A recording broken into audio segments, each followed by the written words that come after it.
Hey there, it's Kurt Phillips, author of The Hand of the Archer. When we last left off, Will and Dr. Bartz were talking about just watching the deterioration of Will's father from dementia.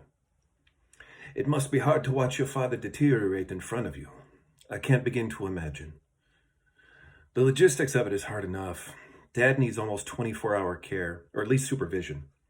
You have to make sure he bathes, doesn't burn himself on the stove or drown in the bathtub, doesn't need a fucking detergent pod.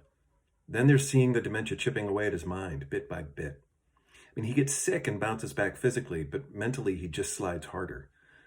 It's sad. It must be infuriating as well, huh? Will fidgeted but didn't respond directly. I see what's happening to Dad and I wonder, what's the point of it all? Why are we here if it's just to develop, grow, and learn, only to deteriorate and lose it all? I think Dad believed in the idea of heaven. My fear is that if he's right, he's going to get there without any of the knowledge he gained. Shit, all of the knowledge is just draining out, wasted. It's not going to die with him, it's dying right now. Bartz finally broached the subject he'd been waiting to bring up since they sat down. Willie, have you ever considered the DMT journey? What, for Dad? Joe, I don't think... No, not for your father, for you. It's not something I think Glenn would benefit from, not at this point in his progression of the disease. You, on the other hand, I believe that you would benefit greatly from it.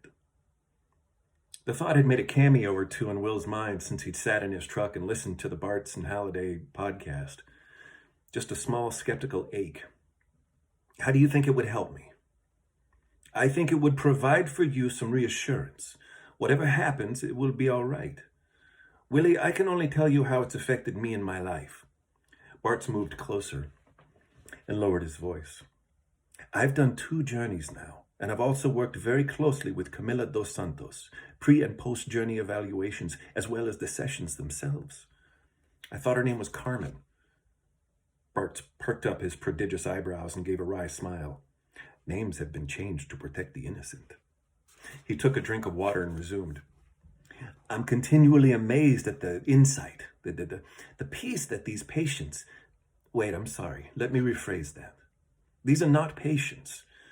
These are simply people, men and women, that are afflicted with nothing more than the weight of their own humanity, the uncertainty of it all. I'm struck by the profound peace many of them find. It reassures me that my own experience was real. It buttresses my belief that we are only beginning to scratch the surface of the therapeutic possibilities of these compounds. Will thought hard, looking for an argument. What trauma have I really experienced? The Hand of the Archer. Now available on Kindle Unlimited, Amazon, the Austin Public Library, and Book People at 6th and Lamar. Happy reading.